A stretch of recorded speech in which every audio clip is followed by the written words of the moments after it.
está con nosotros en línea. Nos saludamos al decano del Colegio de Periodistas. Gracias por atendernos el día de hoy. El tema es el secuestro de un equipo periodístico de Cuarto Poder, emitido, que viajó a la zona de Cajamarca a continuar con una investigación y fue retenido por un grupo de ronderos, según la información, y obligados a emitir un comunicado y una rectificación, entre comillas le pongo rectificación, a nivel nacional en la pantalla de América Televisión. Algo que, lo vuelvo a repetir, yo no había visto desde la época del terrorismo y que solamente se ve en informes que llegan de países con acciones radicales en las cuales se muestran a secuestrados emitiendo pronunciamiento en redes o en medios de comunicación. Don Ricardo, muy buenos días, gracias por acompañarnos el día de hoy. ¿Qué es lo que dice, actualizando un poco el comunicado que ustedes sacaron también el día de ayer y saludando que hayan sido rápidos y expeditivos en este tema, pero actualizando la nota a hoy, 8:44 de la mañana, ¿qué es lo que siente el Colegio de Periodistas del Perú con respecto a lo que ha sucedido en Cajamarca y la actitud de las rondas en el país con este secuestro de los periodistas de Cuarto Poder? Muy buenos días. Muy buenos días. Suscribo totalmente lo que has dicho. Son tiempos aciagos, difíciles para nuestro país en lo que se refiere a la libertad de expresión, al respeto a la democracia. Tú citabas casos que ocurren en la región e incluso en otras latitudes muy alejadas del mundo. Efectivamente, yo tampoco recuerdo, más allá de algunos incidentes que ocurrieron durante la época del terrorismo, en democracia se hayan producido estos hechos. Sí me traslado pues a los lejanos campos de Afganistán, con los talibanes obligando a sus víctimas a leer proclamas. Me traslado aquí a Colombia en el tiempo más duro de las FARC, cuando obligaban a los familiares de los secuestrados a escuchar a sus víctimas. Me traslada también a mi propia experiencia personal como corresponsal de prensa internacional cuando he estado, por ejemplo, en Venezuela, y también he sido retenido y secuestrado a la fuerza por 48 horas por el solo delito de viajar para buscar la verdad. O también me traslada a otras latitudes vecinas como el Ecuador en el 2021, en la época del presidente Lenín Moreno, cuando también fuimos secuestrados por el grupo de indígenas que había cercado a Quito. Entonces, este mal ejemplo naturalmente es provocado por esta política errática, errónea y hostil del gobierno respecto a la prensa y los medios de comunicación, está desencadenando hoy en nuevos y peligrosos riesgos contra periodistas y comunicadores que solo buscamos informar a la sociedad sobre asuntos y temas de interés nacional. ¿Puede ser también una de las consecuencias de esos consejos de ministros descentralizados donde escuchamos principalmente al premier atacar directamente a la prensa en un discurso repetitivo? Bueno, es parte de un libreto, ¿no? Ese libreto se da desde los tiempos mismos de la campaña electoral. Tú recuerdas que tenemos las famosas portátiles.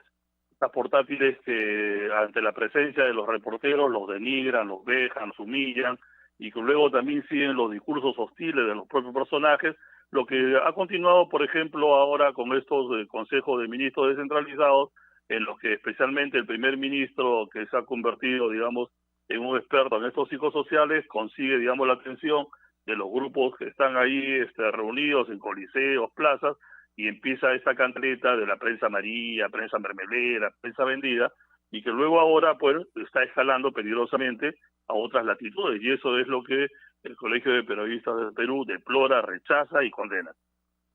Sí, ahora la población, la sociedad tiene la posibilidad de aceptar o no la información que da un medio de comunicación, escuchando, mirando o leyendo un medio de comunicación, o no haciéndolo, ¿no? Porque también puede no gustarle la línea editorial de un medio de comunicación. Eso es factible y es válido, y se ha cuestionado mucho el accionar de los medios en la propia campaña política, pero llegar a estos niveles de secuestro, porque es un secuestro, de llegar a niveles de amenaza contra los periodistas, llevar a soltarlos solamente si que leen una rectificación en cadena nacional, eso eleva esto a otro nivel. ¿A qué tipo de sociedad estamos generando? ¿Qué acciones están llevando adelante? ¿Y cuál es la presencia o el funcionamiento del Estado en ese momento? Porque la Policía Nacional, hasta el momento, por la información que tenemos, no ha actuado.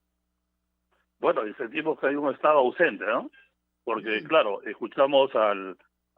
leemos un Twitter del presidente en el que lamenta la situación, escuchamos al ministro de Defensa que se solidariza con el gremio, también escuchamos al ministro del Interior desde anoche, pero en estas idas y venidas, todos estos funcionarios no dan una palabra definitiva en torno a si se ha identificado ya a estos captores, a estas personas, que aún ahora, en este momento, siguen teniendo los equipos periodísticos de esta televisora. Entonces, lo que habría que exigir aquí es que la autoridad política sea consecuente no solamente con lo que dice, sino también con lo que hace.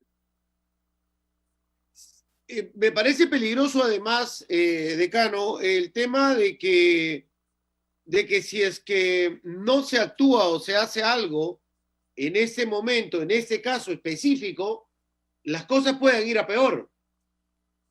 Sí, sin duda. Mira, las rondas campesinas, por supuesto, que son una institución que el Perú, digamos, se precia de tener, han tenido una gran performance frente a la lucha contra el terrorismo, tienen una importante conducta que, digamos, sirve de parámetro social en las localidades donde están, pero cuando ya se distorsiona también su esencia y ya se convierte en un brazo represor, en este caso de un gobierno, entonces hay que tener mucho cuidado porque nos trasladamos inmediatamente pues a los círculos bolivarianos de Venezuela, nos trasladamos inmediatamente a los batallones de la dignidad de Panamá, nos trasladamos inmediatamente al Comité de Defensa de la Revolución Cubana. Entonces esto hay que tenerlo muy en cuenta. Esto no es una cosa casual, hay que tener mucho cuidado, y el Colegio de Periodistas, por supuesto, está en una firme postura, al igual, por cierto, que todos los gremios deontológicos y los propios periodistas y medios de comunicación,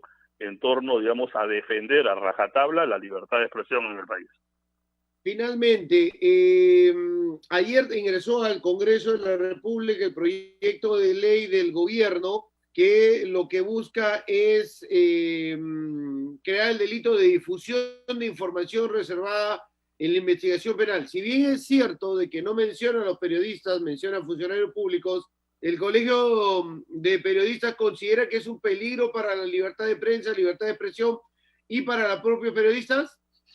Sí, por supuesto, ya lo hemos dicho y lo hemos rechazado con igual contundencia, este proyecto de la ley Mordaza, que se hizo llegar ayer al Congreso y que de manera inconstitucional, porque afecta el artículo 2, inciso 4 de la Constitución, afecta el artículo 13 de la Convención Americana de los Derechos Humanos, pretende criminalizar las fuentes periodísticas, oficializando en nuestro país el secreto y la opacidad en desmedro de la libertad de expresión y la propia democracia. Gracias por acompañarnos hoy. Hasta cualquier momento. Gracias. Bien, muy bien. Estábamos ahí con el decano nacional del Colegio de Periodistas, Ricardo Burgos.